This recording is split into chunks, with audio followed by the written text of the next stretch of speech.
বরগুনা নামের উৎপত্তি বরগুনো শব্দ থেকে। কথিত আছে একসময় এই এলাকার নদীতে প্রচণ্ড স্রোত ও জোয়ার ভাটার টান ছিল।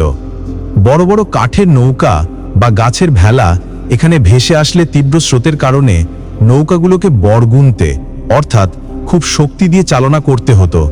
সেই থেকেই ধীরে ধীরে এলাকার নাম হয়ে যায় বরগুনা। বড়গুনা থেকে। আরেক মতে এই অঞ্চলে প্রচুর কাঠ খাস করে সুন্দরবনের দিক থেকে ভেসে আসত। কাঠ ব্যবসায়ীরা সেই কাঠ গুনে নিতেন। বড় কাঠ গুনা থেকে নামটি প্রথমে বড়গুনা, পরে রূপ নেয় বরগুনাতে। স্থানীয় লোককথা। কেউ কেউ বলেন এ অঞ্চলের নদীপথে প্রচণ্ড স্রোত থাকায় নৌকা চালাতে নাবিকদের প্রচুর গুণ বা বৈঠা চালানোর শক্তির দরকার হতো। সেই গুণ শব্দ থেকেই নাকি বরগুনা নামটি এসেছে। প্রশাসনিক ইতিহাস। 1871 সালে বরগুনা প্রথমে পটুয়াখালী জেলার একটি মহকুমা হিসেবে প্রতিষ্ঠিত হয়। পরবর্তীতে 1984 সালের 22 ফেব্রুয়ারি বরগুনা পূর্ণাঙ্গ জেলা হিসেবে ঘোষিত হয়।